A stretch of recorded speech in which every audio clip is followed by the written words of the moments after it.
Thank you very much for coming to this dialogue, Professor Wen-Tie Jin and Mr. Jackson Hinkle. So could you start by introducing yourself? How about Professor Wen? Could you introduce who you are and what you do and your affiliation? Yeah, thank you. And I'm a retired professor and also a resource person of the social network. We are given the name as a rural reconstruction. It's a kind of hundreds years social movements in mainland China and also involve some other developing country.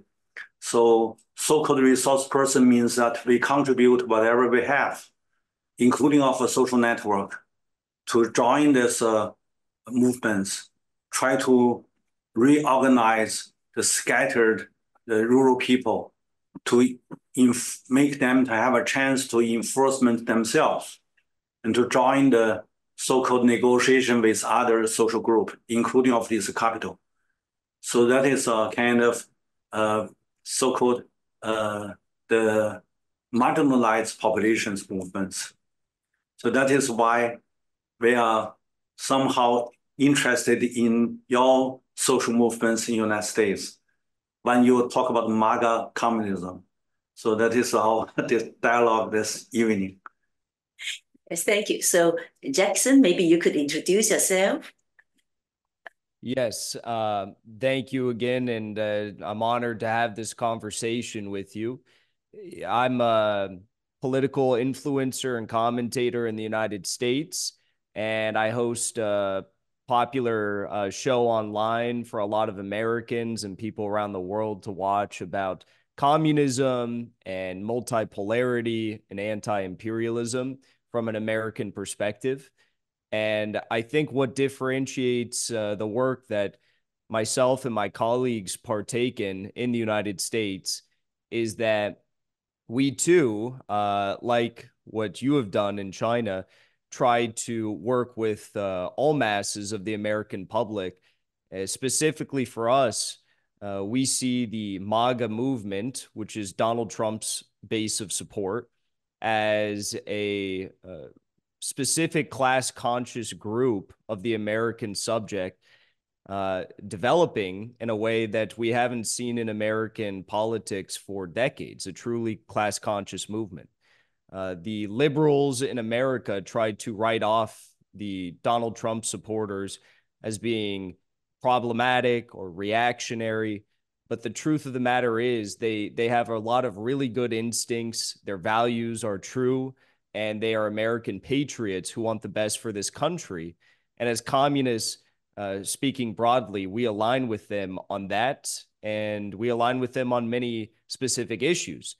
Some of them just don't like the word communism. But I guess our overall goal is to unite Americans and show the broader masses of the country that you cannot discredit half of the public. You have to work with them to achieve our goals. And actually, the working class MAGA voters are a revolutionary force that should be embraced rather than rejected.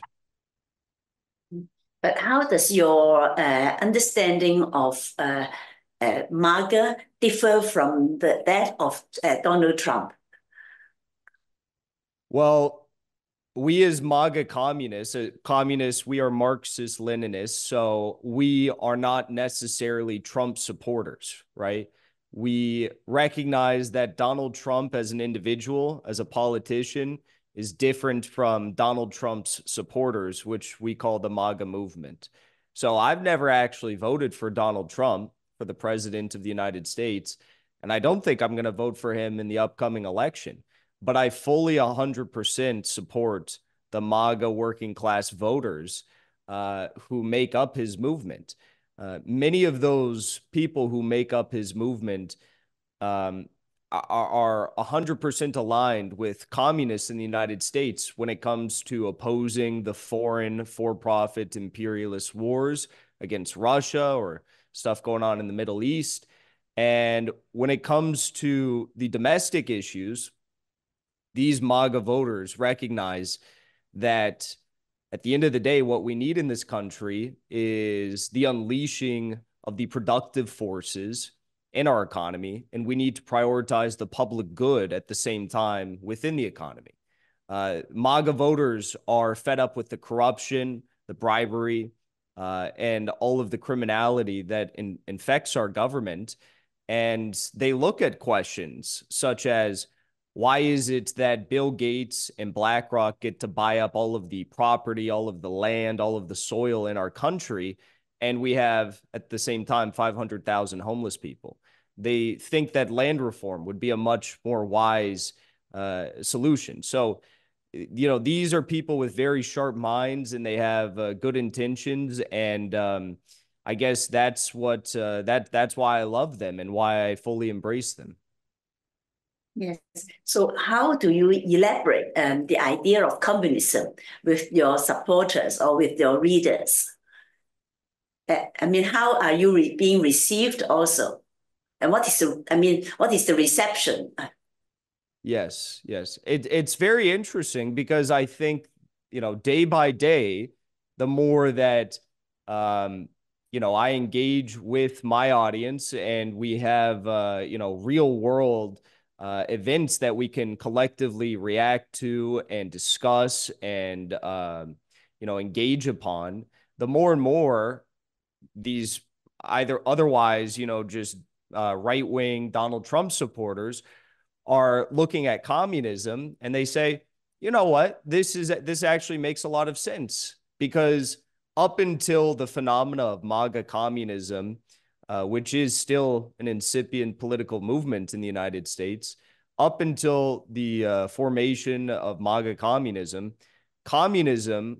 since the Cold War, since the McCarthyite era, was a very dirty word. And more recently, communism has become associated in the West with, left liberal sorts of ideologies, like woke ideologies, cultural issues, and it has lost all touch with the true, materialist, economic foundation of what the science is about. So we are trying to refocus the attention of the discussion of communism and Marxism, Leninism on the substance of the science, rather than trivial and controversial cultural issues. So I think it's actually been quite successful thus far. And as we continue to form more professional organizations around the cause, I think it will only continue to be accepted by more and more people. Do you have the relationship with the United States Communist Party? So it's an interesting question. 3 years ago, the Communist Party of the United States of America, which is a very historic party, as I'm sure you're aware, there used to be many communists in America, and it was a very, class conscious movement. And it was for a while in the tradition of, Marxism, Leninism, 100%. Unfortunately, the Communist Party of the United States today is in a lot of ways controlled by just average Democrats, Joe Biden supporters, Kamala Harris supporters. So one wouldn't really think of them as communists, yet they lead the party. However, despite the fact that my colleagues and myself have been banned from the party, we secretly have many, many, many members within the party. There are also elections coming up for the party to determine who the leadership will be moving forward from 2024. And as of this week, 2 days ago, the leadership of the Communist Party of the United States reached out to my colleagues and asked for a private conversation to deliberate the issues that are between us. And I guess we'll see what comes of it, because I personally would love to be a part of the party once more, and I'd love to have dialogue with them, and I'd love to engage with them. I don't want any animosity or anything like that. Unfortunately, the people that run the party right now, up until this week, have seemed uninterested with pursuing any sort of rational debates. They support Ukraine. They support Joe Biden. They, you know, I don't really know their opinions about China, but I can't imagine that they have the same opinions that I have about China and the great respect I have for the Chinese people and the Chinese communism. So it's, you know, it's a very interesting party, but hopefully, fingers crossed, we head in the right direction. Okay, so another question that when you talk MAGA communism, is somehow like a contradiction with the internationalism.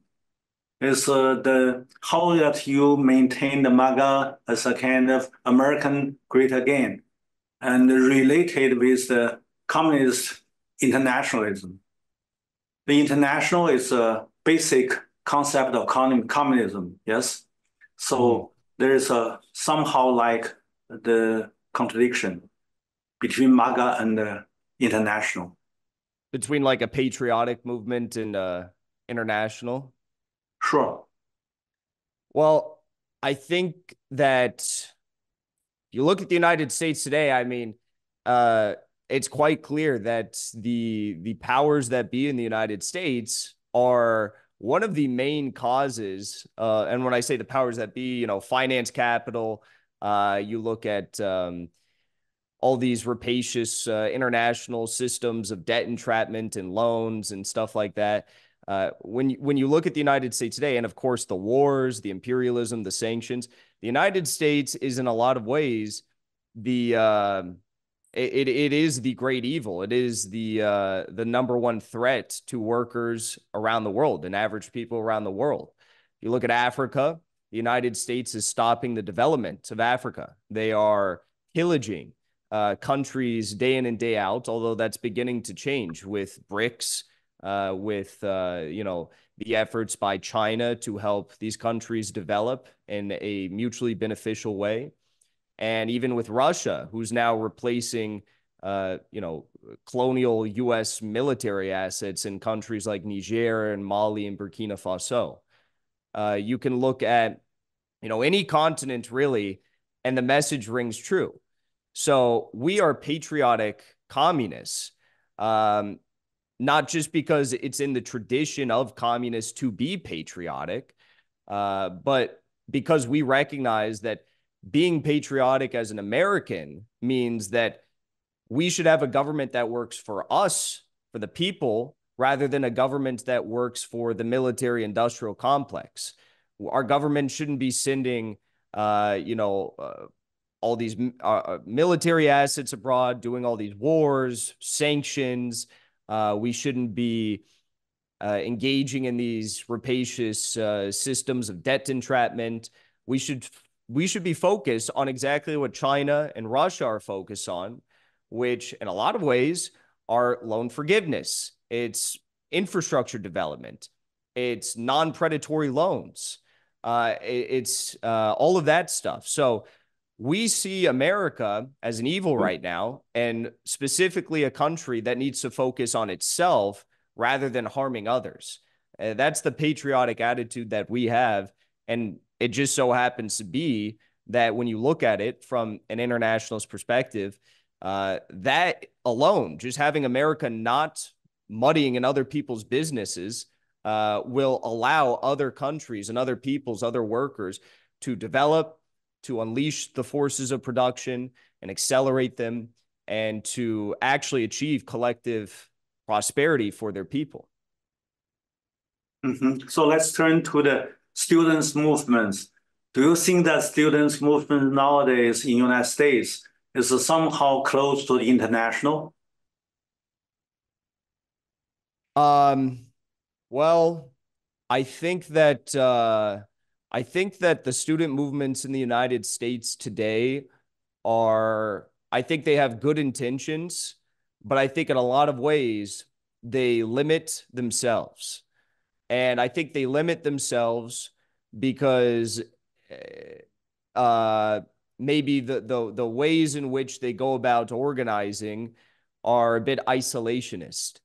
Not all students are like that, but it just so happens that the leaders of these student protests, who find themselves as professional activists, are and a lot of times are in the interest of making a career out of activism rather than pursuing any science of Marxism, Leninism. They are very, very enthralled with the idea of promoting culture war politics, cancel culture. And the fact of the matter is, if you prioritize woke cultural issues or cancel culture issues, it doesn't matter what your views are on them. It doesn't matter if you're a right winger or if you're a left winger. Just so happens a lot of the student protesters are left wingers, or liberals, I should say. But if you are prioritizing cultural issues above the meat and potato issues, the important issues, as we say, you are going to isolate half the country because half the country doesn't agree with the other half the country about cultural issues. They don't agree about everyone knows the issues, right? But the fact of the matter is, take the protests about the Middle East, for example. Right-wing students and liberal students both don't want to send money abroad anymore to any country, but they are protesting about what's going on in the Middle East. Unfortunately, those protests at the colleges resulted in a huge division. There was massive counter-protests and massive protests for Gaza. Now, those students all should have been united because they all do oppose sending more money abroad. But they were having qualms and debates and divisions over cultural issues. They were calling each other racist. Which is in some cases true, but in some cases not true. They were saying, "Oh, you support the patriarchy. You support whatever the cultural issue of the day is. You don't support transgender students." So, I think there needs to be amongst the students in America a reprioritization of what we must first focus on. Because if we don't focus on actually taking our country back from all these major banks, finance capital, the military industrial complex, big pharma, big tech, if we don't focus on taking our country back from this corporate control, then none of the debates about gender or sexuality matter. We have to focus on the big issues first, and they're trying to divide. So my advice to the students was not condemnation. I don't condemn the students, but I offer a critique. I say, focus on what matters. Let's unite, because if we can all unite across the political spectrum, that is what is most fearful of all to the state itself and the powers that be. And I think that's the line that communists have to draw. Communists, we're not liberals. We're not right wingers. We draw our own line through the center in some ways. And I think that's what's so inspiring and provocative to a lot of Americans who are witnessing what we are talking about here. Yes, in China, actually, we are seeing the students being very brave in their support for the Palestinians. So do you think this would be a new stage, a new phase in the internationalizing their consciousness and giving solidarity to people in distress? Yes, I think so. And it's been really inspiring to see that in China, you don't have police officers coming into every single protest and cracking the heads open of the students who are organizing. In America, there is this level of state repression that I find just untenable. It's crazy. I saw yesterday there was a video, Professor Wen, I don't know if you've ever been to UC Irvine in Southern California, but there was a video of police officers pointing their guns at students protesting for Palestine. It's just crazy what's going on. But yes, it is a broader international movement now. You see the protests in Europe as well, all across Europe, which is very inspiring. Protests all across Latin America. Students are protesting there. But again, my only my only critique and I guess message of support for the students in America is not just that you need to unite people rather than divide people, but also I think in America, because we do live in the belly of the beast here in America, these student protests are going to die off. They are going to die off. They already are dying off in America if they do not expand beyond the small university lawn campus protests that they're engaging in. They need to engage with the public. They need to engage with the public and take these forms of demonstration and protests to local town council meetings, to the state senate. You know, the summer is coming up, summer break is coming up, and unfortunately, though the situation in Gaza is not going to be stopping, I don't think. I hope it does, but I don't think it is. Summer break is coming, and those student protests are probably going to stop when students go home. So, Professor Wen, how do you look at the current phase of student mobilizations? Or maybe you could offer your views. I think that we very much emphasize the relationship in the student movements nowadays with the 1960s leftist movements in Western countries, including of the United States. We do have some point of view on such kind of relationship between 1960s to this recent movements. Because in 1960s, it's after Second World War, during the Cold War, ideology controlled almost all the media in Western countries. There is somehow big social movements taking place, not only in Paris, that is a so-called Right May. This is a very important students' movements and social movements. And also in United States, like Black People for Human Rights, and also for the people anti-war. So many different aims, but they mobilize the people, thousands of people joined such kind of very complicated social movements. Similar as nowadays, the students' movements. Since the 2008 Wall Street financial turmoils happened, there is a kind of social movements in name of 99% occupied Wall Street. So shortened the words, it's an Occupy movement. I don't think that, I don't know you remember or not, but it's very fast to be priced down. It's the police also use violence to price this social movements, because this movements just attack the core of the financial capital system. It's occupied Wall Street. So it's when we do our analysis, we think that it's because of the Wall Street do have a big power to control not only the media, not the market, but also control the state power. So it means that other social movements, you can just go along, you can keep going. But this movement's very fast. Just several days will price down. It's somehow like the students.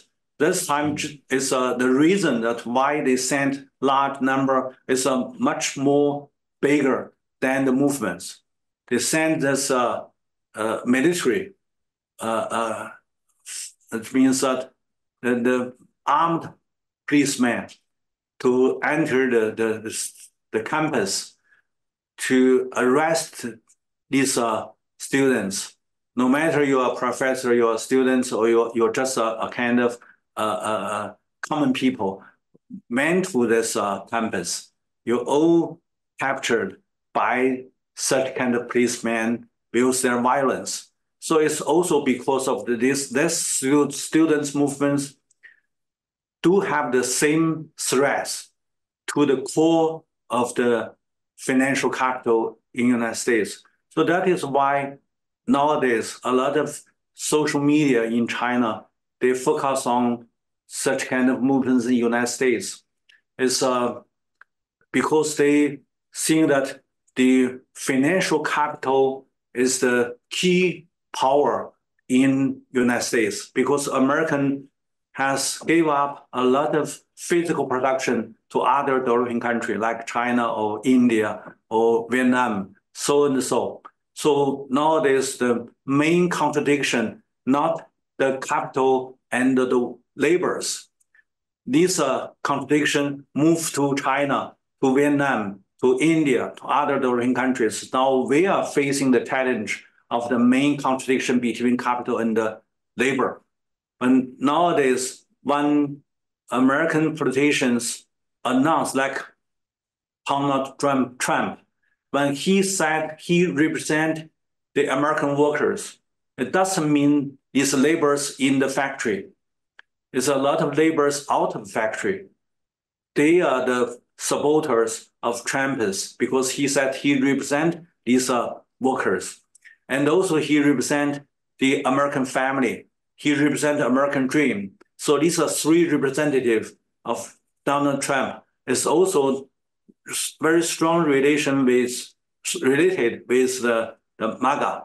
How to solve these three problems is the main issue of the MAGA. So MAGA need to rebuild the American dream. But what is the American dream? That is not exactly from the financial capital.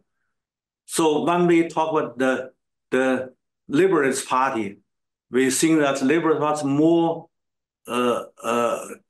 keen on to gain the power of a financial capital in the world. But Republicans that is somehow try to regain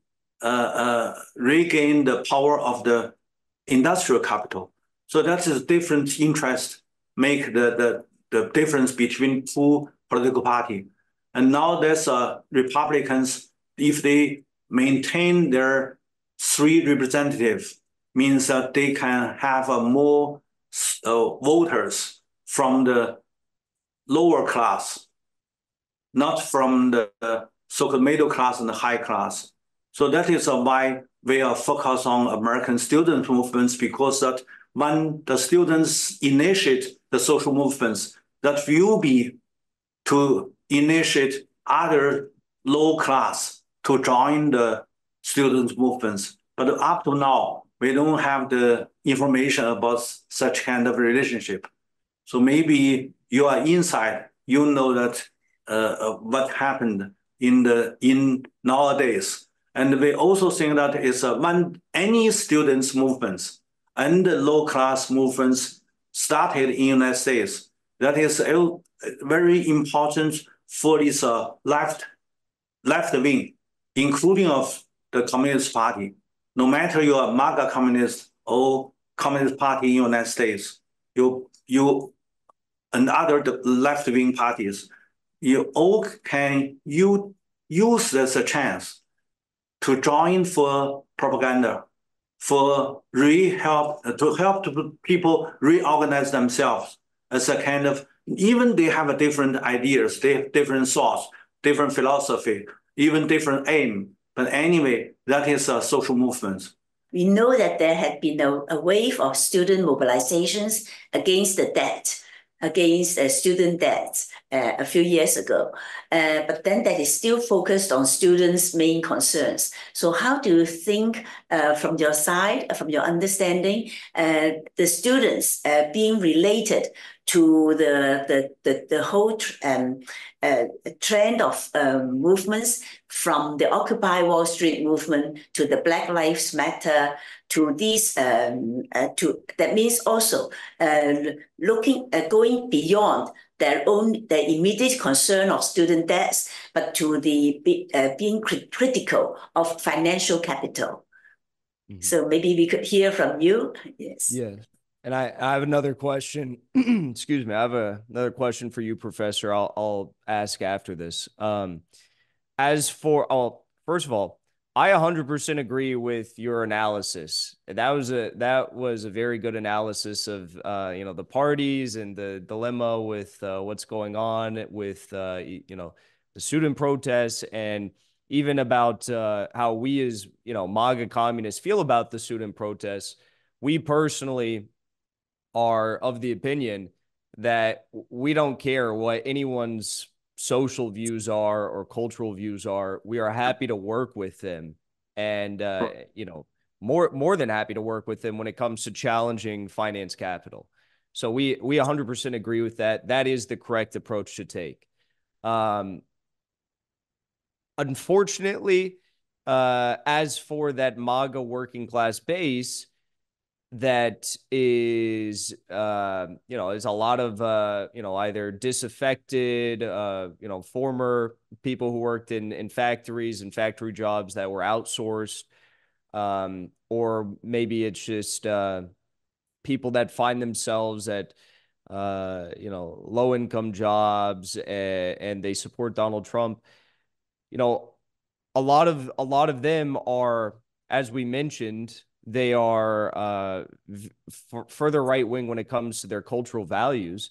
You mentioned the family, the importance of the family, representing the workers, and the American dream. So the liberals in America, they oppose those things. They are the contradiction to pursuing the American dream, protecting a family, the family structure, and also representing workers. The liberals represent the Democrats. They represent the professional managerial class is like their main, and the elite. That's their main voting blocks. That's why they're a coastal party. Excuse me. Do you mean that the Republicans and the liberals, they have their point of view more and more close, not very big difference. So No, and also and the right also close. There's no difference between left and the right. I think the left and the right, they speak as though they're very different. They try to portray themselves as being very different, but their aims and what they actually do when they're in office are 100% the same. Sure. Two sides of the same coin.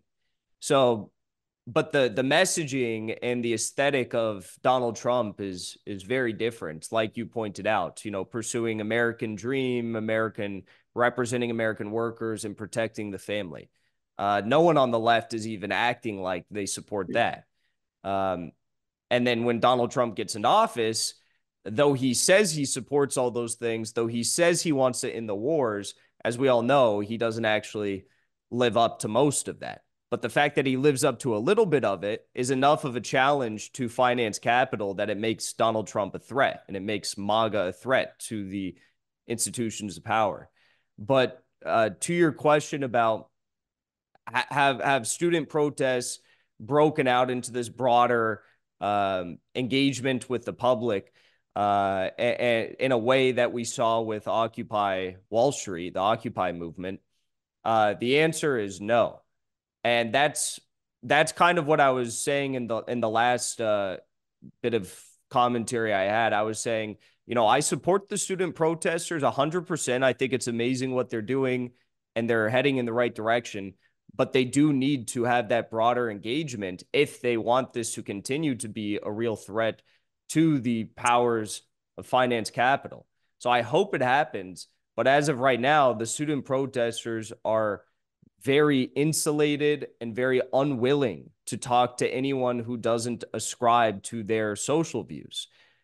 Me, someone who is on the outside, although I'm a political commentator, I don't know if they'd be willing. And I know a lot of the students, because I'm only 24, so I know a lot of students across the country. A lot of them do like me, but there's also students that would be unwilling to work with me and would refuse to work with me because they feel as though I don't have the correct liberal social views.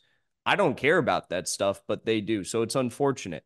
My question for you, Professor, is one of my questions for you is in America, these protests, as I mentioned, are dominated by, they're very good, but they're dominated by a group of students that seem to not want to work with all Americans across the entire political spectrum on the issue of ending the situation in Gaza. It's a more liberal group of students. What do the protests in China look like, and how have they been received? It's not the same as American students' movements. Somehow these young people, they are much concerned about the labor situation. And because that several years or maybe several decades ago, especially in 1990s, when the Chinese rural industries met severe crisis, large number of the rural labor out of the job. So since then, there are somehow the rural people do have some kind of protest. And then the university students, some of them come from the rural area. They are very close to their families' needs. So they organize as a kind of students' team. They are trying to do something to work for their focus in the countryside. So that since the 1990s, we do have the students' movements, not like the students occupy the campus, the grasslands. They are organized, and then they went to the countryside. They are do something to help this marginalized local people. So that is our students' protest. It's different. It's very interesting what you said about the students trying to not just sit in a lawn and protest about the situation with rural workers, but they're actually organizing and going to do something on the ground. That's kind of what I'm talking about in America that I hope to see with these student protests, because it's good that they're bringing awareness to the subject, but beyond bringing awareness to the subject, if we want to actually end this, if we're serious about this, we have to do more. I did have a question about so kind of related to the rural workers. I've read what your work has entailed, and in America, those who are in government who push for the idea of development that prioritizes ecological aspects of development, a lot of times in America, which maybe you're aware, I'm sure you're aware of, they are individuals that embody a sort of Malthusian ideology. They embody an ideology that says that we in America must promote degrowth of our country. We must limit the population and take measures under the guise of protecting the environment that are actually going to hurt the country. And that's why a lot of, especially people in rural areas in America, farmers, for example, they despise these ecological lawmakers and activists.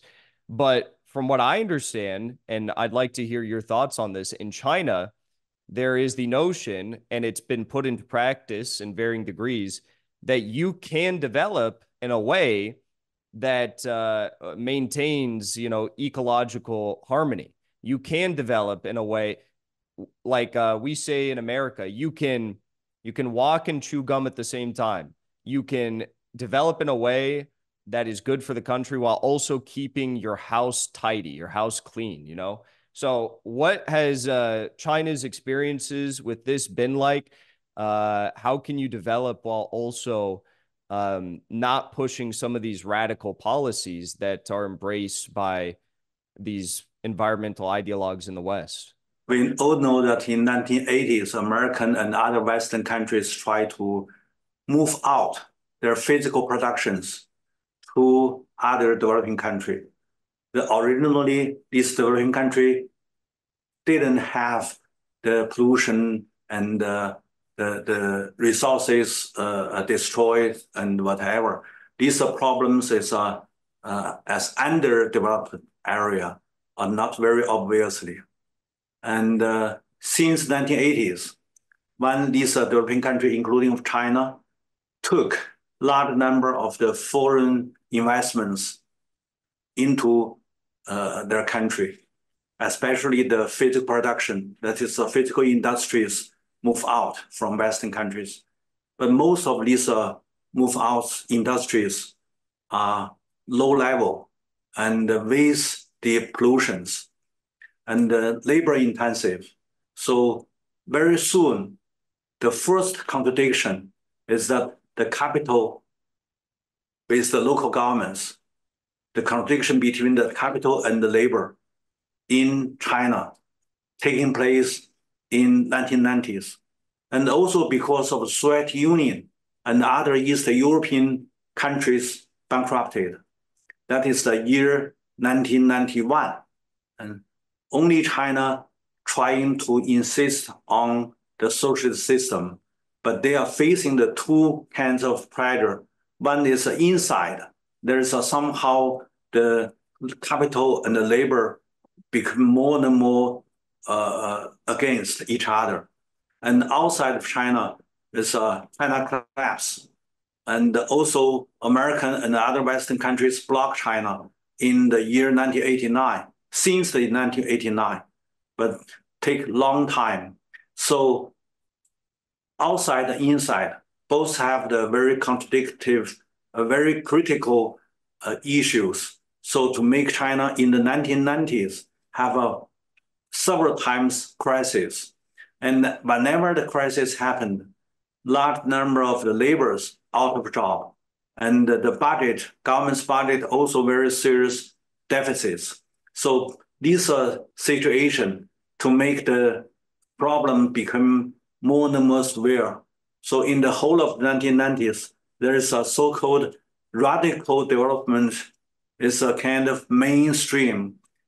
So almost all the local governments, even all the people, they understand such kind of situation is very urgent. If you work not very hard, and you will not only lose your family life, you also lose the whole country's sustain. So in 1990s, this radical developmentalism in China is a mainstream. Even the local contradiction will be very easy to price at that time. So I said that at that time, there were so many protests, not only students, but also the low class, the laborers. There are many things happened. But anyway, when China passed, especially when the 1997 East Asian financial turmoil was taking place, that is other countries around China all met the collapse. I mean, the real collapse happened in other countries. So at that time, China stand, not collapse. So since then, they changed a lot. So we said it's because of 1980s, these foreign industrial capital move out to other developing countries. So these developing countries like China started to have the contradiction between capital and the labor. These are two big class, is a class struggle happened in these countries. But after 1990s, when the Soviet Union collapsed, only China insisted on socialism, also need to deal with many times crisis. So that is to make the so-called radical developmentalism became the mainstream. If you give up this development, your whole country will be very big trouble.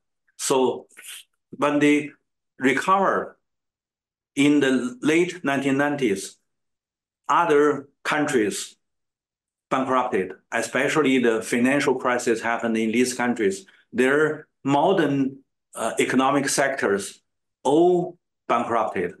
So caused by such kind of historic experiences, so China changed a lot. Since the new century, they invest by the budget debts, not by budget income, by budget debts, invest budget bonds, government's financial bonds. I'm not quite sure which is correct, but it means that the governments utilize the government's power, no matter the government's banks or the government's budget, both you use into the infrastructure construction and social construction for the marginalized group, for this poor area, these poor people, and whatever. So since then, a lot of local contradiction solved by large number of the government size investments for the infrastructure construction, for the social construction, for the poor people, and so on and so, one by another. So means the radical developmentalism became not so important. The social construction, the social sustainability, the social safety became more important than the radical developmentalism. So since these 2 decades, since the first decades in 21st century, second decade in the 21st century, China did have the large number of many trillions Chinese investments invested into the regional rebalance. So the large number of the Western provinces, they got much more government subsidies than the coastal area. And the Northeast also got large number of the investments than the coastal area. So Middle China also. So we have a West development, Northeast old industrial base regeneration. We also have the Mid China rising, such kind of strategies to make the regional gap reduced. So then also to make the whole country have the so-called fast train network and the highway network and the airport and whatever. So by such kind of, for the whole country's sustainability construction, so the radical development became more and more less important. And then the next, the second decades of the 21st century, the central government's more focus on the ecological regeneration. And the year of the 2012 means Xi Jinping to be the president. He much more emphasized Liangshan, means green mountain is a golden mountain.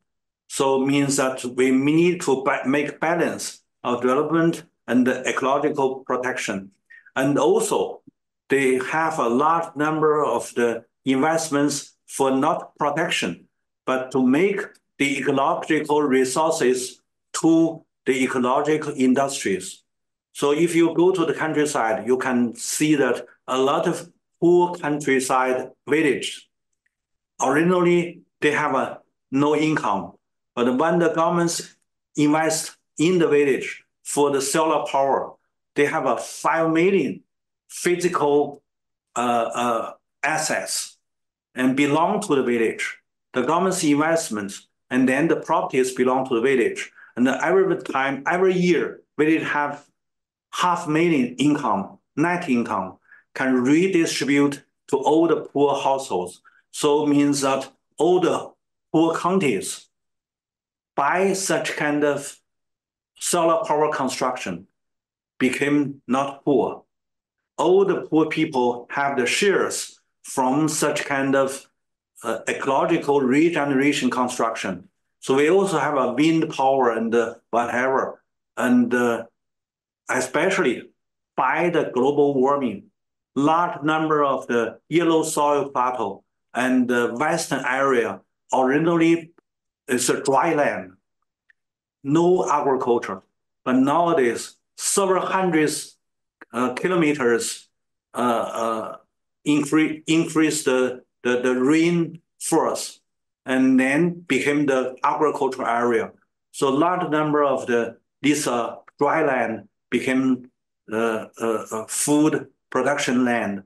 So these things to make now China do have a big change, not only by the industries in coastal area, and also when the coastal areas industries move to Vietnam or to Burma, to Bangladesh or India, when they move out, these areas also have the government's investments for the ecological regeneration. So regeneration also means the economic production, means ecological resources. Nowadays, we are very much emphasize the village size. The village is area, not individual households. Village have a public goods or public properties. Nowadays, the mountain areas, the woods and the whatever, bamboos, the grass, whatever belong to the village public properties. And then they can do the development. And then organized by the county levels, peasants cooperative, they can relate it with the local financial sector, like local bank. And then local bank, they do have a large number of the liquidities. And then to invest into the ecological resources industrialization. So many local measures now make these local villager, rural people become somehow much better environment than the urban area. So nowadays, more than 10 million citizens moved to the mountain area. They took the so-called real estate, gave up from the villagers, but they buy these real estates and then to have a small workshop or small stores and small coffee and so and so. So there are somehow these small business nowadays taking place in this poor area, in this countryside, and then also facilitates the tourists. So now countryside tourism became a new economic sector, booming. Millions of people nowadays drive to the countryside to enjoy the countryside life when the weekend or the holidays. So a lot of new things happened just caused by Green Mountain is a golden mountain by such kind of source. So if you come to China, you'd better go to the countryside everywhere. So they have a booming economy nowadays. So this is not exactly a contradiction when you set up the real economy, not intangible economy. It's a tangible. You can see what is a local economy now, what is the action local people take. Many things happen. So that is why we are very much emphasize our rural reconstruction movements. We don't need to make the rural people all out of the countryside settled in the big cities like Bombay or Sao Paulo. These so-called slums. Poor people hustled in the slum. There is so many mafia and bad things happen. So nowadays, fortunately, even that we accelerate the urbanization, up to now we still not the trouble of the slum, and people still can. A lot of people went to the urban to take the cash job, but they are in name of the migrants labor. They are not exactly the poor slum people. They still have the properties in countryside. They have a house, they have a family, they have a land, they have a forestry, they have a lot of business in countryside. So even when every year nowadays, we got very bad treatment from United States. And every year we have hundreds small business closed down. And 25 million migrant workers move back to the countryside. 25 million is a big number of unemployment, but there is no contradiction in the society. It's because they still have their small business, even small, very small, but still be life, the local life. The local life rely on their small business still in their home village. So now this is a kind of new strategy in China is integration between rural and urban, not just accelerate the urbanization. We need to have another policy to emphasize the countryside construction. That is a so-called rural revitalization. It's a state top strategy nowadays. Hope you understand I talked. I 100% did. And I cannot wait to share all of that with my audience, because that's exactly what we need here, you know, and it's just so inspiring to hear the process that you all have embarked upon and how successful it already is. And, you know, it's like, when you look at these American politicians, the ones I was discussing, when they talk about ecological development, it could not be further from what you just described. I mean, what you described is, of course, the goal, and that's how it should look. And you know, it's when I was in Shanghai last time, one of the individuals that was organized the trip, she told me, she said, Jackson, you know, if you go 3 hours on a high-speed rail into the middle of the countryside in China, you're still gonna see paved roads. You're gonna see, you know, small towns, yes. You're not gonna see big skyscrapers, but you're gonna see like basic infrastructure, like people are gonna be taken care of. I'm like, really? Because in America, you know, if you go to somewhere random like that, it's all forgotten. We've got 500,000 homeless people. It's just, you know, people are killing themselves with drugs, drug addictions. You know, it's very sad what's happening in America. So it's just so inspiring to hear that. And I hope I get to see it on my next trip to China, because hearing it is one thing, but being able to see and explain it to my fellow Americans and show it to them is a whole nother thing. So it's just so inspiring. And I thank you for sharing all of that with me. So next time you are in Shanghai, you can directly go to Chongming Island. That is an ecological regeneration pilot area. Means that even Shanghai is a big mega city, have many huge buildings. There's no ecological situation inside these huge buildings, but you still can have another area. It's Chongming Island in Changjiang, Yangtze River. So everything is ecological construction. It seems to me, at a simple level, those in the West that are promoting ecological development, they claim it's ecological development, but really it is anti-growth and it is anti-human. In China, the cooperation of, you know, ecological development and sustainable development is pro-human, pro-sustainable development, and actually giving people another chance at life, rather than saying, we're going to send you all to the slums and, you know, go join a gang, go, you know, peddle drugs. You know, you're giving people another chance at life. So it's amazing to hear. I love it. I love it. Yeah. Yeah. Since 1980s, when I was that time researchers in the Central Policy Think Tank, we are very much emphasize the relationship between rural and urban. At that time, we are trying to make our policy towards this rural industrialization and rural townshipization.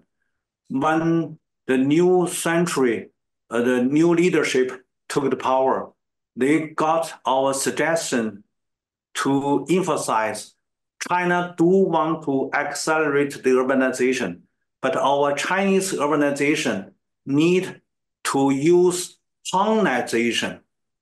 Means that we are not exactly to follow the Western model to directly construct the big cities.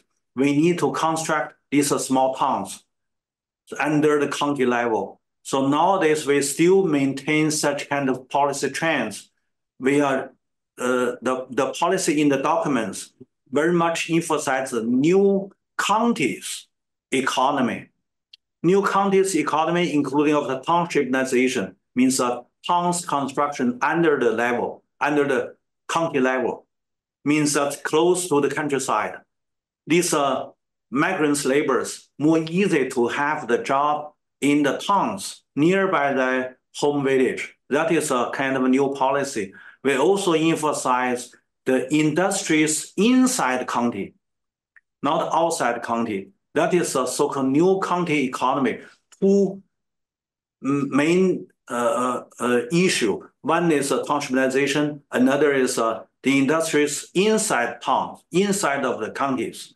So means that the localization, not exactly the globalization, now became the trends in China. Just emphasize.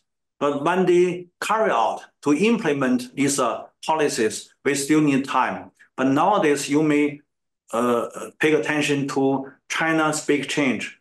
Originally, China close to the globalization, deep integrated into the globalization to buy from the whole world, to sell to the whole world. But nowadays, China said, okay, American wouldn't like China to do the same things. So China got to work back to domestic market, support the domestic industrialization. So that is a kind of new policy trends. We very much emphasize the human and the natures must be very good integrated together. That is our peace development. Peaceful development means that we don't very much involve of this world market controlled by the solar power country. We just try to do ourselves to make ourselves better than before.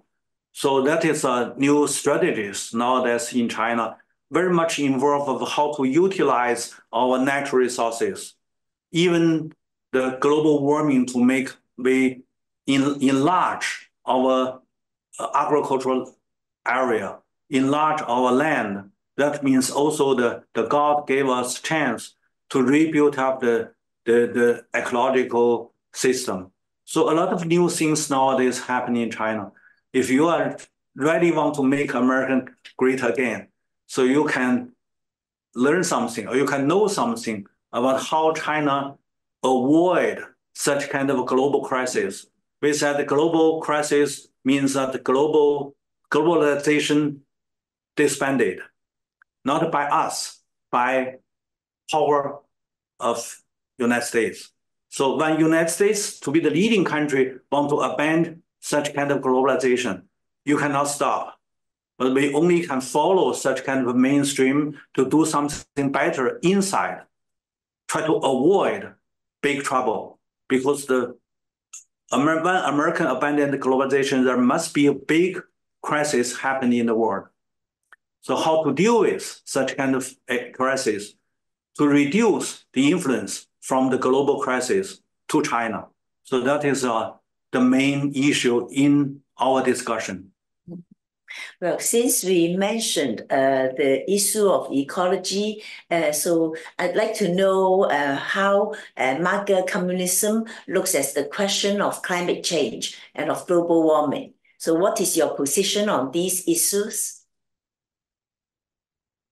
Well, we as MAGA communists, it's a big group of people, but I guess I can speak for myself. I think within the movement, there's probably varying opinions about it, but I can speak for myself. I personally believe that of course, the powers that be in the United States have had many decades of not just making money for the sake of money, and it doesn't hurt to average Americans, but it actually does hurt average Americans when you have this Byzantine labyrinth of an economic empire that is the United States. And, it's engaged in nothing but these dangerous either debt entrapment schemes or stock buybacks or rapacious forms of rent. These mega corporations also are hurting average Americans in the form of pollution, in the form of, dumping toxic chemicals into the water or the food and all this stuff. So we as MAGA communists believe that health is very important. Human health is very important. Making sure that people have the basic resources that they need to protect themselves from any sort of, dangerous weather or droughts or heavy rainfall or whatever it may be, right? So we believe that the answer to this is through unleashing the forces of production. We see in Europe and also to a lesser extent in the United States that, for example, not this winter that we just came out of, but the previous winter in Europe, there was a very light winter. There wasn't a lot of snow. It wasn't that cold, despite the fact that there was not heavy winter storms in Europe. The Economist reported that, which I don't trust the Economist for many issues. I definitely don't trust what the Economist, the magazine, says about China. They lie through their teeth every day. But the Economist did a report, and they found that 68,000 people died in Europe the previous winter because of a lack of access to basic energy, because energy prices were so high due to the fact that Europe is, in a lot of ways, cutting their energy production, and they've also sanctioned Russia, which was their largest supplier of natural gas. So, me, I don't aim to play God. I am a Christian, but I look at the world and I say, I don't know what's going to happen with the world. I don't know what's going to happen with complex weather patterns and whatnot. I'm not a scientist, so I don't aim to know that. But what I do know is, I do know first and foremost that a lot of the crazy predictions about climate change have been, they said that New York was going to be underwater like this year or something. Like there's some crazy predictions, extremist positions that have been proven wrong. But let's just say hypothetically that climate change is happening, but it's just happening to a lesser extent than Al Gore is predicting. Okay, well, if there are going to be impacts for anyone, the impacts of complex and dangerous weather are going to be on people who are the poorest, people who have the least amount of resources. And that is why we need to help develop and industrialize, reindustrialize, and provide basic infrastructure for a lot of Americans who, frankly, if they were hit with a dangerous weather storm, they wouldn't be able to survive. I mean, I know I've said this a few times, but 500,000 homeless people in America. That's crazy. When I was in China, when I was in Russia, I don't see that. The Western politicians and the financial elite, they always are poking fun at Russia and China, but like, you guys don't have anywhere near as many homeless as we have. We have 60,000 homeless veterans.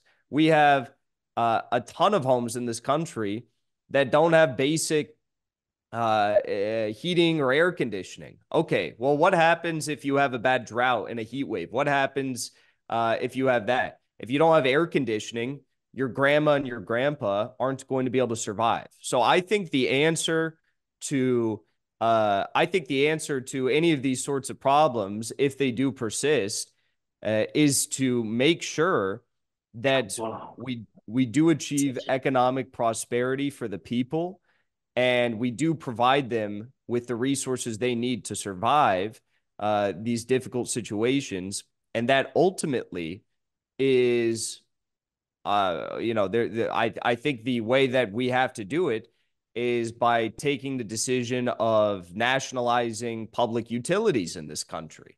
That way we can provide good, cheap, and affordable energy for the public.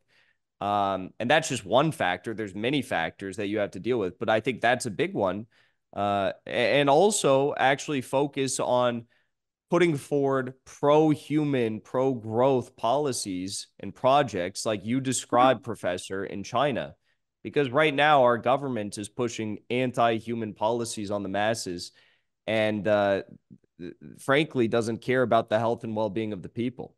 So if the climate gets worse, we need to be prepared to solve these issues. And the only way you can solve these issues is if you develop the country and provide economic prosperity for those who need it most. Thank you. I think many would share your views because if we see the recent floods in Brazil, in Porto Alegre, we see that actually especially the poor people, they suffer most from the climate change. So I think I'll have one last question, which is I think I'm sure many of the young readers from China would love your views because you speak so honestly and also with such clarity and also with such sympathy and compassion for the underclasses. So could you tell us how big is your group and also how many followers do you have? Because we'd like to see how you are being received in the States or maybe globally. Yes. So thank you for the kind words. And I've really enjoyed this conversation. I've learned a lot too. And now I'm excited to come back to China again. I'm getting all excited. But in America, it's a little bit different on social media, I'll say, than Chinese social media. So when I went to China, I was like, I told some of the influencers, the Chinese influencers I met with, I said, I have almost 3 million followers on social media. And they all were sitting at a table. They said, I have 3 million, I have 4 million, I have 10 million. And I said, 10 million. And they said, well, don't get it twisted. 3 million followers in China is very different from 3 million followers in America because of the population, differences. So 3 million followers in America is something to be proud of. But in China, I guess it's a little bit different. But no, we have a very big following in America. On Twitter, I'm one of the biggest accounts on Twitter, which is now called X. For like the last quarter of last year, I was the biggest account on X, even beating Elon Musk. And, I had a big following on YouTube. I had a big following on Instagram, very large following. But in America, if you challenge the warmongers, if you say a NATO proxy war against Russia is a bad idea, we shouldn't do that. If you say you oppose the genocide in Gaza, if you say let's not go to war against China over Taiwan, they will silence you and censor you in America. So unfortunately, every single social media platform I'm on in America, besides Twitter, and an application called Rumble, which is a smaller alternative to YouTube that supports free speech, has banned me. So that's unfortunate, but still a very big following. And then what I'm very excited about is my good friend in China is helping me run some Chinese social media accounts on Weibo and Bilibili. And I think just yesterday we in about 2 months we crossed 400,000 followers there. So I hope to see the Chinese audience on Weibo and Bilibili very soon. We're doing a lot of good work over there. So yes, thank you for the questions.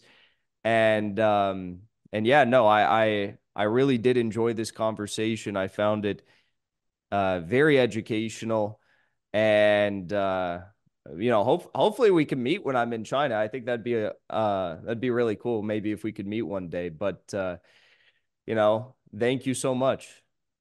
Yeah. So thank you again, Professor Wen, and also Jackson. So okay, thank you. Yes. Thank you.